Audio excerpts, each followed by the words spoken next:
Hi, welcome to True Creeps, where the stories are true and the creeps are real. We'll cover stories from grotesque gore to the possibly plausible paranormal, to horrifying history, to tense and terrible true crime, and everything else that goes bump in the night. We're your hosts, Amanda, and I'm Lindsay, and we want you to join us while we creep. We cover mature topics. Listener discretion is advised. Hello, everyone. Welcome to our third episode of Christmas Monsters and our final episode of the year. What a year it has been. We have covered so much. I feel like 2022 was just such a fucking quick year. Was it not? It definitely was, yeah. I feel like it just started still. Or like maybe we should be like a quarter of the way done. Yeah. Well, I mean, 2022, we had full year of podcasting, but also the first time you and I met in actual fucking person, because we were internet friends before that, which I don't know if everybody knows that, but we mentioned it before. I think we did when we first talked about meeting, but like, if you've listened to us from the beginning or like you've come back and you've started like listening to our old episodes, I just want you to know like the power of internet friendships that like you could like fucking Zoom get to know somebody. Oh, yeah. And then she came here to Arizona. And then we went to Mexico together. Yeah. Which was a fucking hoot and a half. I loved it. And then I'm going there in January. And then I'm going back to Arizona in March. Yeah, we're going to see each other like every month. It's going to be great. It's fantastic. We're very excited. Very excited. But 2022, what a fucking year. Yes. Have you had a favorite episode that we've done this year, by the way? Ooh, that's hard. I know we've talked about it like a million times now, but I really liked our Satanic Panic episodes a lot. That now is talked about more, which is kind of cool. And then I really liked our Doppelganger and Multiverse episodes too, just because it's like weird and you get to like kind of fight with yourself whether or not that actually happened. Yeah. I mean, yes, agreed. What about you? Without a doubt, Satanic Panic was my favorite episode of the year, but also perhaps ever. Like, I think that was one of my favorite episodes that we've done because I felt like it became so current and like it was already in a lot of pop culture stuff, but it became like a kind of everything. And I think it colored the way that I looked at cases. Yes. Moving forward and how I considered them. And I'm already very like a staunch believer of like innocent until proven guilty, but I think it really kind of sheds the light into like we say that in our country, but do we mean it? Yeah. And I thought like it was very thought-provoking. I'm also scrolling through our list of episodes because this was not on our outline. I was just like, I wonder. But like, I mean, Bridgewater Triangle was fun, mainly because I'd never heard of it. And then us like kind of diving into it, I thought it was very, very fun. Yeah. What else we got? Jersey Devil was a good one. Jersey Devil. Did you just want me to say it? I think you did. I did. Caught you. Or Fish Boy. Or which one was that? You mean Beady Eyes and a Lipless Slit at Lake Lanier? Yeah. Yes. You didn't sing the song though, so I'm a little disappointed. I'm sorry. No, you didn't. You said you didn't say the magic word. You said Fish Boy. Say it. Fish heads, roly poly fish heads, eat them up, yum. Which I'll also have you know that my bestie Damien was like, we've all heard this song. So apparently it's not strange for me to know it. It's strange. It's strange for you to not know it. And I've had several conversations with people and they've all said the sexy teeth are your sharp teeth. Yeah, but what'd you call them? And there is no other acceptable answer, but they are not called incisors. They're called canines. I don't know. I'm not a fucking teeth scientist, but everyone agrees in the world, with the exception of you, that it's your sharp teeth. You know what? Maybe I'm just too just too cool. You're just too different. Well, obviously, clearly. You're not like other girls. Or because I don't really have them. They don't stick out as much. I don't have them either. Sad that I don't have them. And then that means what? I don't have good teeth? No, it means that you just don't have a sexy tooth. You'll never be a tooth porn star. A kink for everyone. You know, crush my dreams. No, look, you are there for the exact people who think that the front teeth are the sexy teeth. You are their queen, their leader. I can't help that. Great. Great. So what else did we do this year? We have learned how to measure things properly. Not in inches, not in anything that goes in a ruler. It's in other things, like 12-year-old boys. We also learned a lot about blobs. We did. A lot about blobs. So much about blobs. I hope that, like, it comes through in our episodes, the joy in which we have when we find something very bizarre and we're like, well, we need to tell someone about this. Because, like, half the time that is abso-fucking-lutely what we're doing is we're like, oh my God. And I think, like, that's one of the things that makes recording this and doing the research for this so much fun, is that it's like, is it weird? Is it creepy? Well, we're going to talk about it. Yeah, fair. Also, just in reference to your song there, when you're like, everyone knows it. Perhaps in the land of beige, we don't sing and have fun. You guys, we don't sing and have fun. I thought that you were going to say there's not a lot of seafoods. There's not a lot of fish heads, but I mean...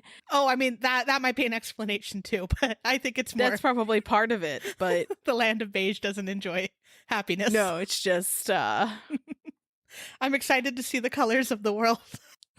I'm so excited for you to see Maryland. It's going to be such a fucking fun time. And while you're here, we can go on a ghost tour. Love it. And we'll put more information up as it gets closer, but maybe we can see if anybody else wants to come with us. And we can do like a group ghost tour where it's just creeps. True creeps versus the ghosts. I love it. Yeah. Okay. Well, should we talk about the actual episode today? Yeah. I mean, Christmas monsters, right? Yes. Because we're in it, I guess. Holiday time. Scariest time of year. We've reached the no, I'm not going to say this because we'll find more next year. We'll fucking find them of Christmas monsters. We'll find more. We'll find more. We'll find them. And there's other versions of some of the ones that we've already discussed too. Yeah. But I feel like I hope we can prove ourselves wrong, but I think we've done the scariest of them. Because we've already talked about Krampus, Graya, Perchta, Birch on a fucking perch. Love her. The Yule Lads. And our favorite cat of all, the Yule Cat or Christmas Cat. So better put on a new sweater, right? Mm-hmm. Belsnickel, Father Flog, that terrifying scarecrow. I forgot all about him. Oh, never forget the scarecrow. And if you don't know what we're talking about, go listen to our Christmas monster episodes. They're a fucking, again, hoot and a half. Yeah, they're great. They're great. And you need to see what we're talking about when we talk about Birch on a Perch, because didn't we say that her and the Blair Witch hang out too? I think so. The Blair Witch does a lot of things. She's going on a lot of places. And, now we're back to tell you about a few more, because apparently Christmas is actually the second Halloween now, or has always been the second Halloween. I mean, fair. I think it's fair. I like it. I like it more when it's scary. Yes. Well, let's talk about some traditions / stories. They have a little bit of hint of creepiness to them, but I also just think a lot of these are interesting because they're similar to things that we do in America for Christmas, but maybe a little different. Yeah. So first, there is a Norwegian superstition that you should hide your broom on Christmas Eve, and they should be hidden in a place where they cannot be seen. So not just like between your wall and your refrigerator, like where I put it.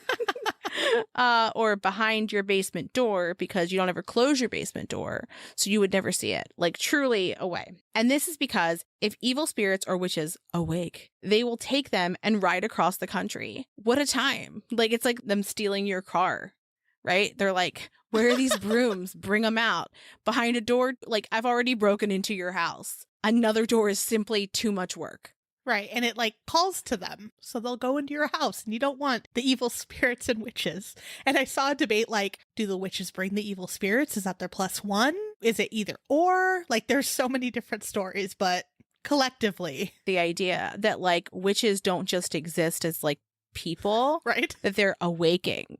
They've been hibernating since I don't know, insert date, because I feel like just the idea of it. Okay, sure. But so another Norwegian tradition is leaving porridge or Christmas dinner leftovers out for Fianissen, or Nisse, the barn elf. Now, I'll say those feel like very drastic offerings, because cold porridge versus Christmas dinner leftovers feel substantially different. Does it not?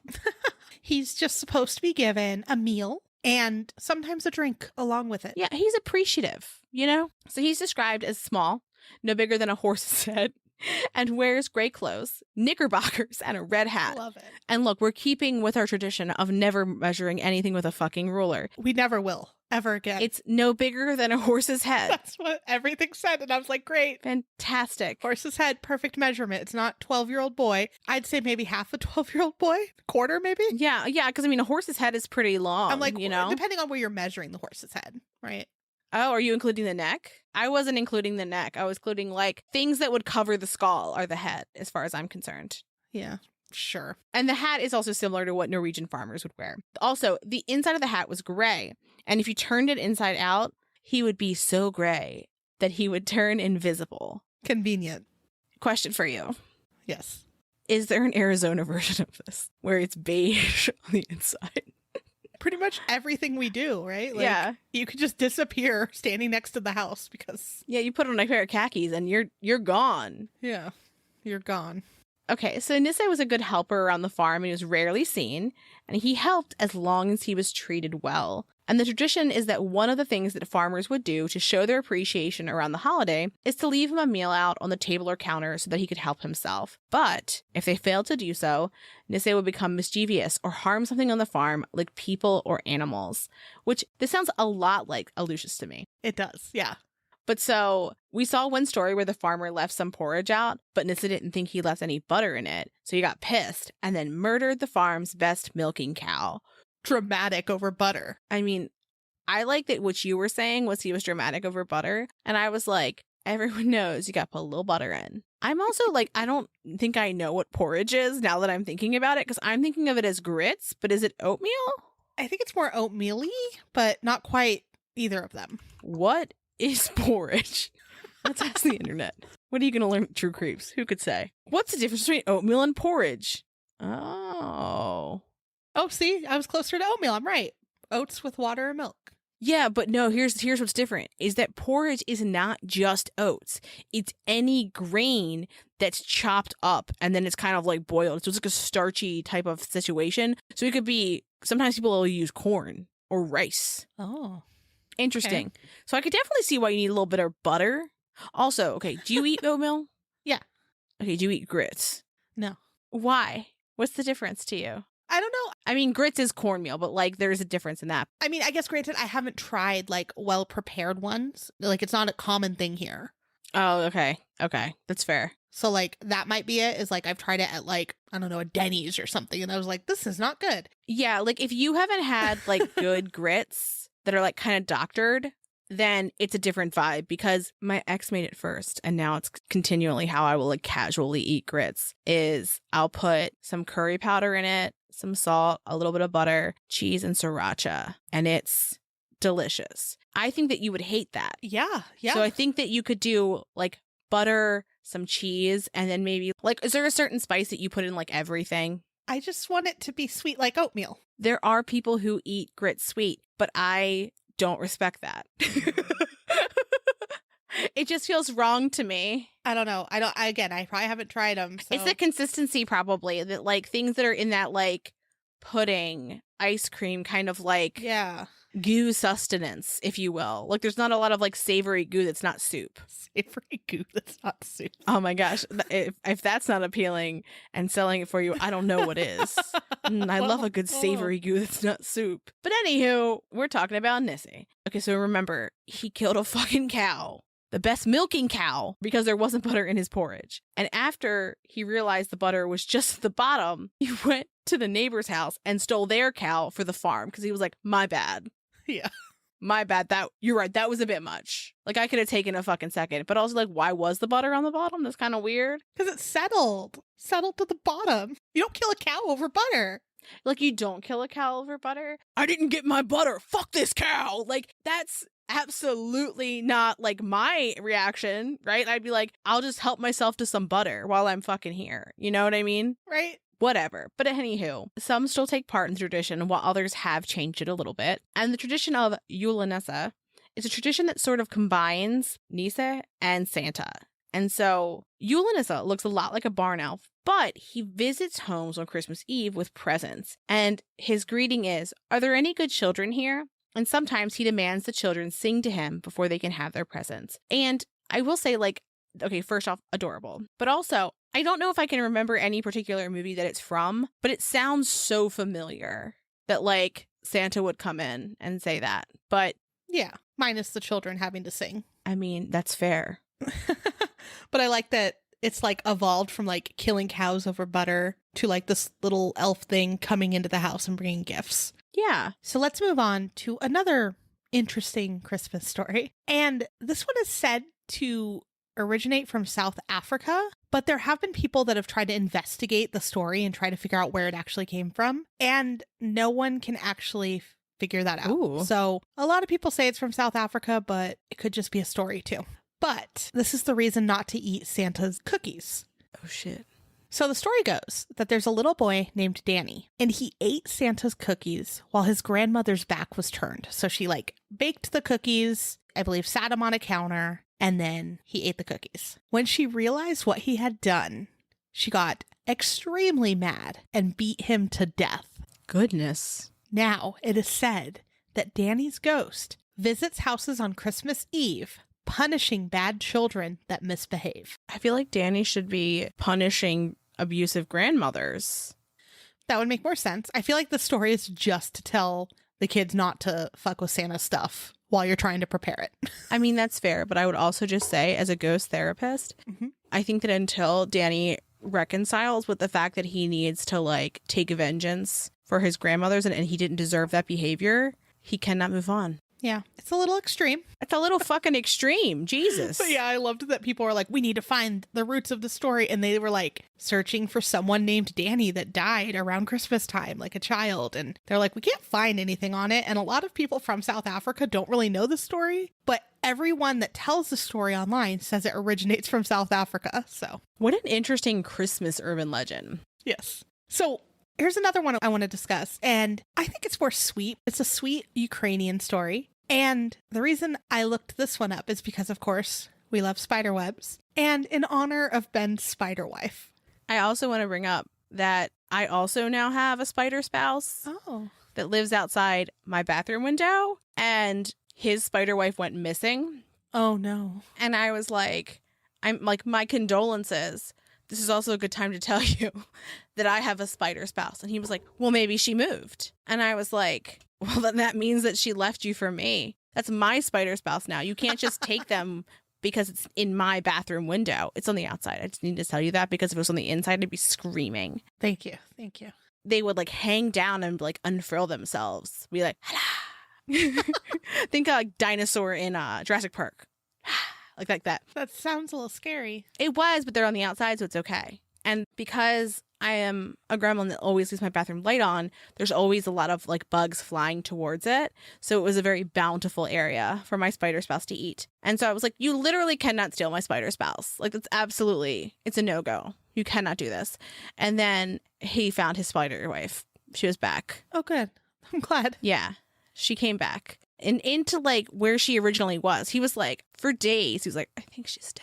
I don't know what happened. Aww. He's like, she was sleeping a lot. I was like, you're monitoring like the health of the spider. He cares about her, okay? It's his spider wife. But anywho, there was also a praying mantis. Oh no. I haven't seen my spider spouse since that praying mantis on my window. Oh no. Praying mantis eat spiders. Oh no. Oh no. Oh no. It's my spider spouse. Oh, you didn't save your spider spouse? I think my spider spouse has eaten. Oh, that's unfortunate. Oh no, I haven't seen them in a minute. This story has taken a lot of turns. It took it a turn. Anywho, Amanda, tell us about spiders in Ukraine. Okay, so the Christmas spider story. There's a couple versions, but a poor widow and her children lived in an old hut. And outside their home, they had a tall pine tree. And the pine tree dropped a pine cone that started to grow. And the kids were very excited because they could have finally a Christmas tree if it grew. Oh. So they tended to the growing, hoping, that it would be big enough so that they could bring it inside for Christmas. And in other years, they weren't able to afford a tree. So it was just very exciting for them. So come Christmas time, The tree was big enough, they bring it inside, but the family was too poor to purchase any ornaments to decorate the tree. So that Christmas Eve, the family went to bed, a little sad knowing that they would, wake up Christmas morning to a bare tree. And the spiders heard the kids crying and decided that they wanted to help. Oh. So in another version, the spider lived in the tree when they brought it inside, and the mother didn't have the heart to make her leave her home. So what happens next was just like a kindness back to the family from the spider. But anyways, either way, the spider or spiders created beautiful webs on the tree. And so when the kids woke up, they were excited. And they woke up their mom and they said, "Mother, you have to come see the Christmas tree. It's so beautiful." And when the mom woke up and stood in front of the tree, she was amazed because the sun was shining on the tree and the webs turned to glittering silver in gold colors, and it made the tree sparkle and twinkle. And this also may be the origin of tinsel. Okay, Amanda, it's Christmas morning. Ollie comes running into your room. Mother, come look at the tree. It's magnificent. And you come out and your Christmas tree is covered in spider webs. What would you do? Because the shrieking that would come from me would be otherworldly. Well, it depends. If the sun was hitting it just right and made it twinkle. I don't think the twinkling would register in my shrieks. It's an illogical fear of insects that I have. I have no control over it. I'm terrified. Spiders can live outside. I don't want them inside. But anyways, so that was version 1, and it's cute. And yeah, I think that would explain the origin of tinsel. Yeah, I like that. It makes sense. So the second version is also very cute. In this story, the mother was cleaning up for Christmas. And so the spiders all fled up to the attic because they wanted to escape being scooped up by the broom. So then that night, Christmas Eve, the spiders came down to look at the tree. Same thing, they brought it inside, all of that. And they were so excited and thought the tree was so beautiful that they wanted to get a closer look. And they ended up on the tree. And by the time they were done looking, they realized that they had left webs all over the tree. So it looked a little dusty and gray. And so that night, when Santa arrived, he saw the spider webs, but he smiled because he was just so happy that the spiders were happy. But he knew that the mom would be heartbroken in the morning if she woke up and saw the tree looking like this. So what he did is, of course, he used the Santa magic. Love it. And he turned the webs into strands of silver. I love a spooky Santa, by the way. That is like a spooky, whimsical Santa. Oh, yeah. Yeah. So then, of course, again, same thing. They wake up, the tree looks pretty, they're all happy. So now, from what I saw, spider webs can bring good fortune for the new year, and Ukrainians decorate their tree with a spider web or a spider ornament. And these pictures of these ornaments are absolutely beautiful, and now I'm obsessed with them and the Christmas spider story. The ornaments are like stunning. They're so beautiful. Yeah. So let's talk about our first kind of Christmas monster. Can be a little scary. Some people are probably scared of them, but I thought that they were kind of fun. And they are lutins. And they're part of French folklore. And the word translates into what we would call like a hobgoblin, pixie, or leprechaun. And there are several stories that involve them.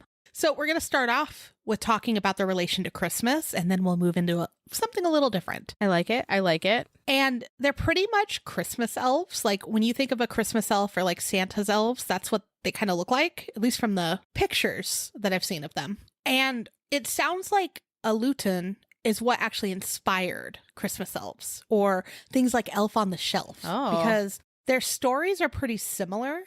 And the elves work with Santa or Father Christmas during the day, and then they cause mischief at night. They aren't really scary or bad like some of the other ones that we've discussed, but they're more of like a inconvenience because of their pranks. And their pranks are more on the silly side though. But just because it's interesting, there are different variations in different areas of the world. And in folklore in Normandy, there are different types of household spirits. And there's also a couple short movies on YouTube called Lutin or The Lutins. And in Quebec, they're spirits in the form of animals because they can shapeshift. And as an example, completely white cats are considered to be a lutin. And basically any common animal can be one, but especially white animals. But then, oddly enough, in some of the stories, it's the complete opposite. And it's black cats that are associated with them. And basically any distinctive animal that lives in or near a home could potentially be one. So they can be good or evil. And good ones can do a pretty big variations of things like control the weather or shave a man's beard before he wakes up on a Sunday. How helpful. Which I feel like if you've been tending to your beard, you'll be very upset. That does not feel like a good thing. I think it was more to like prepare them for Sunday morning. Like they're all ready because they don't have to get up and shave. I guess, but I do not want anything sharp like coming at my face, but we'll take it. Bad ones or offended Lutons can harass the homeowner with minor inconveniences like, filling your shoe with pebbles, tying your shoelaces together. They will dull your knives and scissors, and in some stories can become invisible and you can hear them laugh at you. Disrespectful. In some variations, they can also be charmed or bribed into becoming guardians. Again, like our Lucians. If you are polite to them and leave them food and offerings in the kitchen after dark, very important, they'll become helpful. But if you leave them anything with too much salt, they will not be happy because they don't like salt. And if you keep them happy, they will do a lot of nice things for you, like guard your children, your animals, your house, and your land. And they will even do some of your chores at night while you sleep. What a fucking dream. I absolutely need one. Right? How do I apply? Please. I will leave them so many foods. So many fucking foods. So, you know how in one of our past Christmas monster episodes, we joked that a lot of these Christmas monsters were like tamed down when they made it to the States? Yeah. Well, this one transformed into something completely different when it got here. Love it.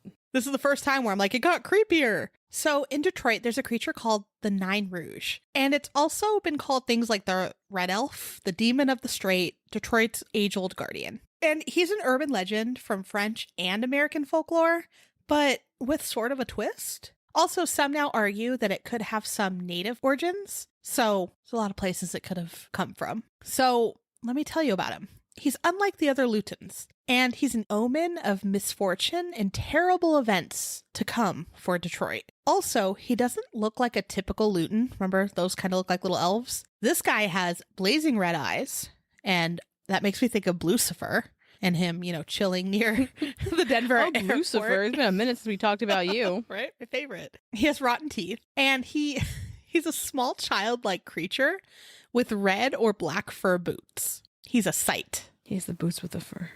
Boots with the fur, yeah. One source, I just thought this was hilarious, listed his hobbies as dancing, punishing bad people, and protecting and supporting Detroit. Look, I'm fucking loving this. I love it. What a fucking treasure and a delight. Yes. And he protects Detroit by appearing, which that signals to everyone that it's a warning that something bad is coming. So like to prepare. And he doesn't necessarily cause the bad. He's just like warning people. And I just love how varied his hobbies are. Like Mothman. So let's talk about his legend. He attacked the first white settler of Detroit in 1701. And that settler was Antoine de la Mothe Cadillac. He founded the site that would later become Detroit, and the company Cadillac used his name for their company. So soon after being attacked, Cadillac lost his fortune and had some other not so great things happen to him. And he, along with the city, were thought to have been cursed by the Red Dwarf. And the first written version, though, from Hamlin's Legends of Le Detroit, was published in 1883, and it tells the story a little bit differently. So Hamlin's story included a fortune teller with a black cat appearing to Cadillac saying things he wanted to hear and some warnings about his intended decisions. And she also tells him to appease the Nine Rouge and to be aware of offending him. Then, when met with Nain, he hits him with his cane. Disrespectful, my guy. It's a bad idea. You meet a mythical creature and you're just going to attack him? Yes. You don't have magic. What the fuck are you doing? Anyway, so after Cadillac hits Nain, he hears a voice that says, "You offended him," and continues that by doing so, it will bring him ruin. Then things like being in prison and losing his fortune happen. So then, per legend, the Nain Rouge appeared again on July 30th of 1763 before the Battle of Bloody Run. And just as a quick summary, this is a battle where British soldiers attacked Chief Pontiac's encampment along the creek. And Pontiac's forces fought off the attackers, killing many soldiers and their commanding officer, which actually caused them to retreat. And so much so that a small area of the Detroit River turned red with blood for days after the battle. So clearly a very bloody battle. Yeah. Then the Nain Rouge is said to have been seen dancing on the banks of the river. Interesting. Yes. Kind of scary. Yes.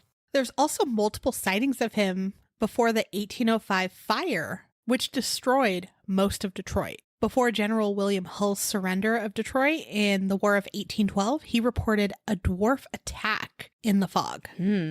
Other sightings were also in 1884 and 1964. And then in 1967, he was seen twice. Once before the 12th Street riot, and then again before a huge snow and ice storm that hit the city. And 2 utility workers, I guess, at this one, thought that they saw a child climbing a utility pole. So when they approached, the creature jumped from the top of the pole and ran away. It was not a child. Or it was a very agile child. And strong to climb up that pole. Right. And then this one was a little silly, but in 1996, it specifically says 2 drunken nightclub patrons believe that they saw him fleeing the scene of a car burglary. The sheer just like range of things that people are like attributing to the Nain Rouge, I think, is my favorite part of this. It's kind of like, oh, probably the Nain Rouge. So in 2010, the tradition of the March du Nain Rouge parade started. And at the end of the parade, an effigy of the creature is destroyed, thus banishing the evil spirit from the city for another year. People are encouraged to dress up so that when he returns the next year, he won't recognize those who banished him and try to seek revenge. There are also people from the other side of the argument that call themselves the Friends of Nain Rouge, which I would also venture to say that I'm pro Nain Rouge. Yeah. But not Basil Soros. Rude. So those that are friends of Nain Rouge protest his banishment each year and say he isn't to blame. Most of them are playful, but some very much dislike that Nain is seen as the villain because they think that he should be seen as the good guy and that he should be appeased like legend says, which also like every fucking legend is like, don't be a jerk to mythical creatures. Right. And then they're like, let's have a parade and banish him. This seems like a bit much, Detroit. Also, his friend said that he should be seen more as a helper because he's trying to ensure that nothing bad happens to the city. If he's the thing you see before a bad thing happens, it doesn't mean he's the cause of it. It just means he's present. But anywho. Yeah, he's present and he's trying to warn you. Yes. He's trying to say, prepare, something bad's happening. Okay, so our next one, Amanda has been so pumped about all week to discuss. She was like, look at his memes. And I was like, yep. Okay. I love this tradition. I want this tradition. I was talking to Mike about it last night and I was like, this is so fun. And he's like, no, it's not. That sounds horrible. It's so fun. I'm so excited for it. The Welsh know what's up. What we're going to be talking about is Mary Lwyd. And the first introduction that I had to Mary was that she was a rap battling zombie horse that wants to come inside your house to raid your pantry around Christmas time so that she can, eat, feast, have your drinks. I fucking love this. Absolutely. See, it sounds so fun. So with that being said, let's explore her origins because they're fantastic. So her origins are mysterious, but the tradition tends to take place with Welsh families. It is unknown how the custom started or how it actually got its name, which is a little interesting, like something a lot of people do, but no one knows why. One thought is because, the Welsh translation could be grey mare. And this would connect it to the heritage of pale horses in Celtic and British mythology. However, another translation is Grey Mary. And so maybe that's where the first name came, unknown. And then some scholars kind of argue that she may be linked to the nativity scene or story. I don't know. But most sources overall that I could see say that they believe that she dates back to pre-Christian pagan origins. So I could see if it was that long ago, how it would have changed a bit and, what a lot of the customs that we talked about in the Halloween origins episode that we did, how it changed over time. So no one's really sure. The first written record is in J. Evans' book from 1800, A Tour Through Part of North Wales. And the tradition has a lot of similarities to other hooded animal customs in Britain, like the Hoodening in Kent, the Broad in the Cotswolds, and the Old Tup in Derbyshire. Which all of these I was kind of, looking a bit, and it seemed like they match what her description is. And we'll talk about that. So Mary is a horse skull with a white cloak over her. A horse skull. So, and we tried to find anything on like why it was particularly a horse skull and not just like a large animal skull. So outside of the translation of mare and people thinking Mary, right? We saw that some people believe that a horse skull can repel evil spirits. So maybe that's why this particular type of skull. And so, okay, we've got a horse skull with a white cloak on it. And underneath that skull, there is a person with a pole like up into the base of the skull, kind of like where the neck would go, right? And there's a person underneath that, kind of like hiding in the cloak, if you will, that's holding up the skull, the cloak, the pole. Her eyes are lights or little baubles. And she typically has streamers or holly and some ivy hanging off of her. So some nice greenery, some color. And this isn't just a stationary horse skull. This person can control her jaw and has it snap at people like a fucking puppet. And so I love it so much. So fucking weird. I love it. Like, I love it because it's just such like a mystery soup. Right. And they say like it could have been derived from some of these other, they have a lot of hooded animal customs, but like everyone has a different opinion as to where she actually came from. So I love that it's just up in the air and everyone is wrong and everyone is right. I love a big old question mark. So Mary's taken around the village between Christmas Day and the 12th night. And sometimes she's decorated with festive lights and other holiday decor. But we've also seen that some celebrate her around Halloween and May Day too, which also just makes me think of like, I don't know if this is an Arizona thing or a West Coast thing at all, but like people who have like a stuffed goose, not a real goose, or a duck, and they decorate it in like different outfits. So my Nana had one, and like she had the goose and it had like a 4th of July little like dress. And then it had like a bikini just for the summer. And then I had like a Santa hat and cloak. And then like Easter bunny ears. That's what I'm envisioning is this like horse skull that's just like, it gets like a Halloween pail, like a black cloak, and like maybe like some devil horns for Halloween. And like nice spring outfit for May Day. Love it. I mean, maybe it's the goose. Maybe. Obviously. Anyway, do you have that near you? Have you heard of this? Is this a bizarre thing to you? I mean, I feel like I've seen like weird dressed up geese that people have, but here people tend to just like they dress up the change rocks? their wreath. Sorry. Or maybe like, those like round signs that everyone has? Oh, yeah. And like they'll Velcro like a pumpkin or Velcro like a flag. I got you. Is that the same? No, I mean, I don't think it's the same vibe. But okay, let's talk about Mary. Of course, she has an entourage. So she's accompanied by a group of people, and the entourage approaches a house and they sing a Welsh song or wassels. And of course we were like, what's a wassail? We love saying wassail. Okay, so a wassail is basically a Christmas carol, but let's talk about like how we got to that word, because it starts very differently. It starts from Middle English, and wassail stems from washel, meaning be in health. And wassail was also the name of a spice drink that was comprised of mulled ale, curdled cream, and roasted apples and eggs. Sounds like something. I'm like, here's my thing is that like when you mix booze together with like other stuff, people who like do mix drinks and stuff like that, sometimes it's like I don't even know what's happening behind the magic. Like it could be fucking fantastic, and you use mulling spices, and I'm like, amazing, so delicious. Maybe it is. So those who shared their giant, what was called a wassail bowl of their drink were quote unquote wassailing. So also, just to paint a picture, the bowl of drink sometimes could hold 10 gallons.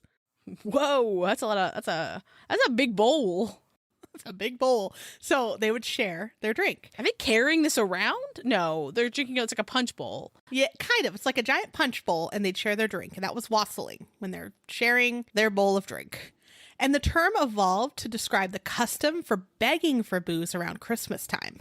And then in some parts of England, people go into the apple orchards and sing songs, make loud noises, and dance around to scare off any evil spirits, and also to wake up the trees.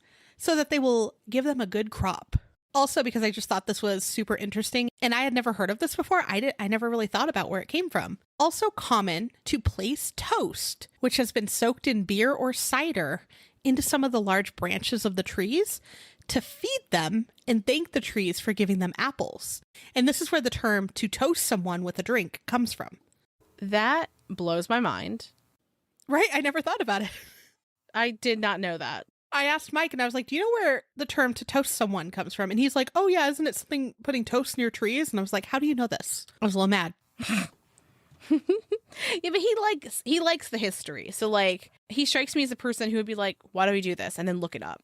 So one definition of wassail also says from going house to house at Christmas time singing carols. So like it just like evolved into a lot of different things. Yeah, I'm so confused by this word, but like I think that we can take away that horse head on a stick, white cloak, decorations, we're going around in a group singing, sometimes snapping at people with said horse skull. Yes. Yes. And now it's going to get even better. Fantastic. So more traditionally, the group takes part in a ritual called punko. And what it is it's an exchange of rhymes with the person who lives there. So they walk up to this house, they're making a lot of noise, they're singing, they're doing all of this, and then the person answers the door, and then it turns into a ritual of punko. And from the videos that I've seen, they, being the group that goes to the house and then the other person being the person that opens the door, go back and forth with reasons why or why not Mary should enter the home. And some say it's a battle of wits through poetry. So again, like a rap battle. I love it. I love it. And the videos are great. So when the person who answers the door runs out of reasons why they can't come in, they have to open their door and allow the group inside. If Mary gains entry, it is said that that brings the household luck for the next year. Also, in some of the celebrations, the person who let the group in shares their food and drinks to celebrate. And so they're wassailable, right? Like their drink. Are you going to a stranger's house? It's like your neighborhood. So like it's not a full stranger. So I'm sure most of the time know each other.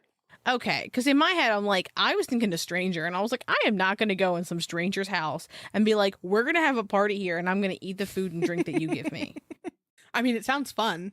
A little deadly, but... It sounds fun if you know the person.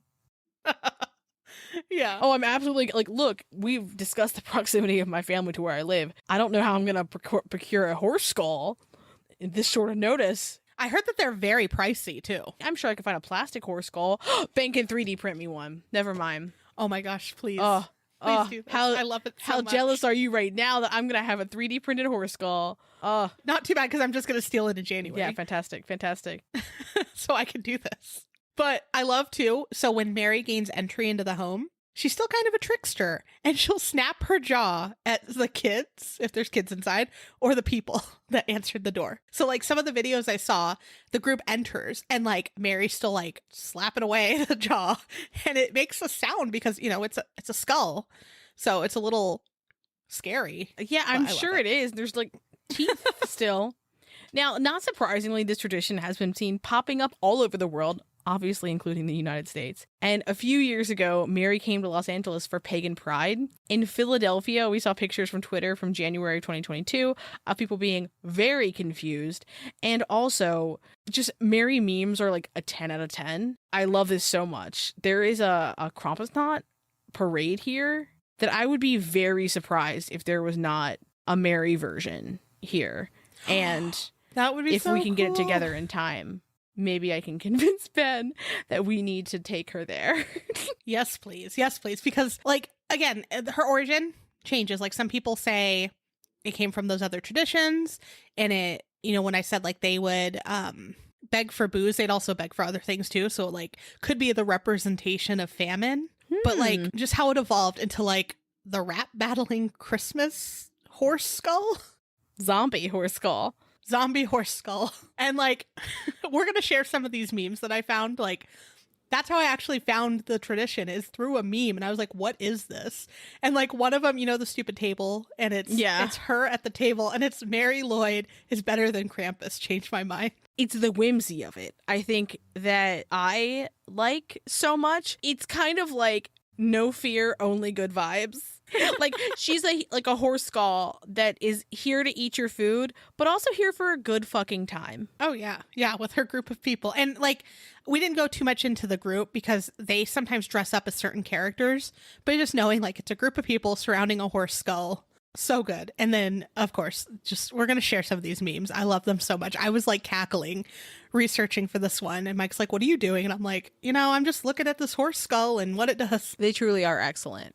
Well, whatever you celebrate, we hope you have a fucking awesome time. Yeah. And that the rest of your 2022 is fantastic. We are, again, so fucking excited for all the stuff we have planned for next year. It's a 10 out of 10. We're not recording, but we're not really taking all the time off. It's oh no. How can we have a lot to do. How can we like hit 2022 running? 2023. How can we hit 2023 running? We're not getting very far. We're not already. coming back. No. Do you know more about Mary? We want to know. Do you want to go on a ghost tour with us when Amanda comes to Maryland in January? Keep an eye out for a form that will be on our website so we can gather information for people for that. If you're on our Patreon, we'll talk about it in our Discord because we are chatting there all of the time. We'll also probably put it in our Facebook group too. So if you haven't joined the Bat Bonfire, go ahead and do that. Yep. And if you are interested in our Patreon, that's on our website, the link to it. Check that out. We have a lot of fun tiers. If you haven't already left us a review, if you have a moment, do that on Apple Podcasts or on Facebook. Still, if you send us a screenshot, we would be happy to send you a sticker as a thank you. We hope everyone has a wonderful holiday season, chill season, whatever you do. And we will see you again in 2023. Yes, and thank you a bazillion, the highest of so many things. Thank you for creeping with us this year. It's been such a fun fucking year, and we've appreciated every single person who's listened, who's left us reviews, who's commented on Instagram posts because the algorithm liked when people interact, or liked a photo, or shared an episode with a friend. We appreciate you so fucking much. We very much do, yes. And with that, have a good weekend and rest of your 2022. Thanks for creeping with us. Thanks for listening, and as always, a special thank you to our patrons who support us via Patreon. Please see the link in our show notes to learn more about how you, yes you, can begin to haunt the dump, guard vortexes, or even become a scorching Sasquatch. Ooh. Also in our show notes, you can find the link to our website, more information on our sources, our social media handles, and our merch store. We'd love for you to keep creeping with us. So if you like this episode, please subscribe, rate, review, and share the show with your fellow creeps and or ghosts. I beg of you.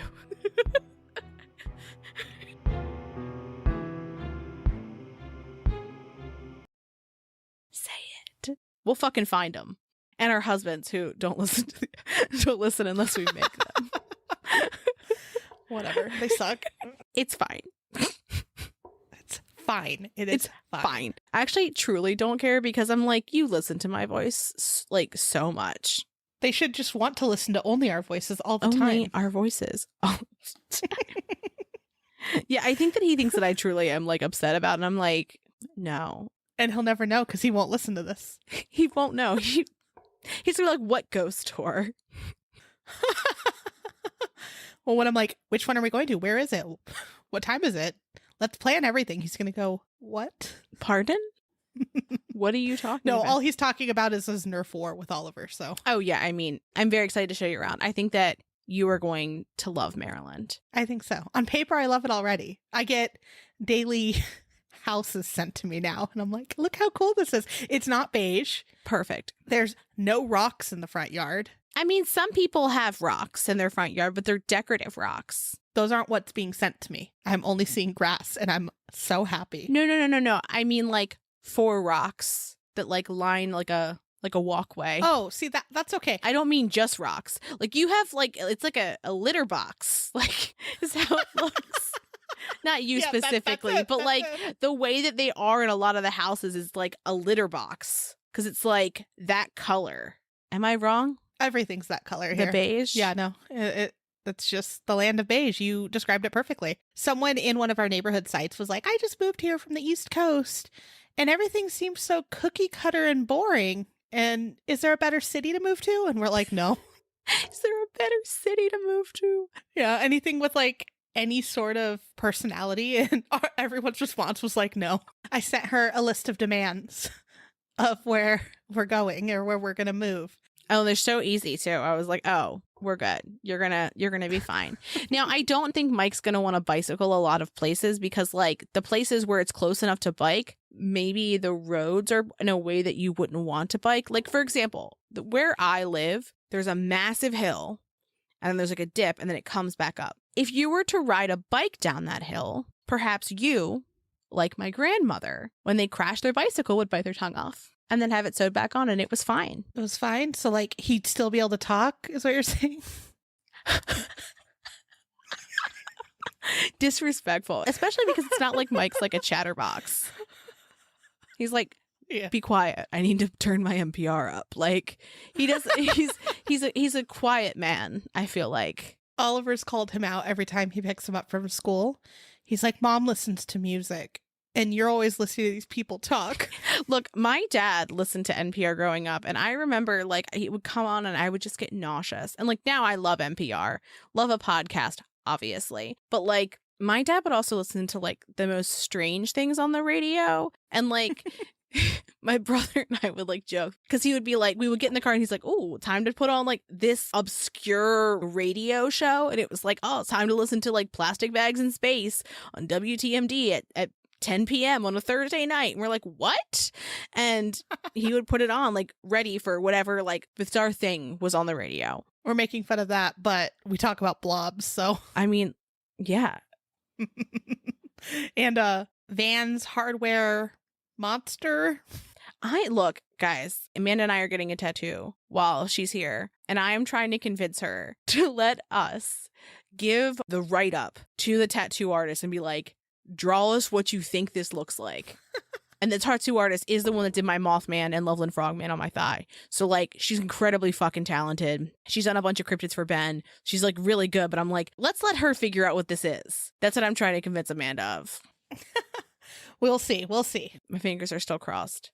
Look, I like a creepy Christmas. I am hosting Thanksgiving at my house. We're recording this the week before Thanksgiving, but I'm hosting, and 90% of my servingware is spooky. It's ghosts. It's like spider webs. It's little tiny ghosties that kind of like a pattern. And I was talking to my mom, and I was like, I'm going to say this once, and I'm not going to argue about it. I do not want anything of yours. I'm hosting. It is simply a fact that it is spooky Thanksgiving. And she was like, what? And I was like, all of my servingware predominantly is spooky. Therefore, it will be spooky Thanksgiving. And she was like, but I have so much you can borrow. And I was like, no, it is at my house. Spooky Thanksgiving it is. Perfect. Love it. And I'm like, so excited. I think everyone's just gotten used to it when they come over here. They're just like, okay, yep, there's a lot of Ouija boards, a lot of Ouija board serving trays. I mean, like, Amanda's house is sponsored by Ouija board. I'd love that. Ouija. Hear me out. Do you think that there's like a record for like amount of Ouija board decor in a home? Because I think that you might win it. And it's like subtle though. It's not like giant Ouija boards. It's like, you want to serve something? There's a Ouija board tray. You want to get a coffee? Ouija board cup. Ouija board like serving stuff. Cutting board. Ouija board. Pillow? I think I saw a pillow. Blankets? Oh, yeah, for surezies. I have a blanket. Yep.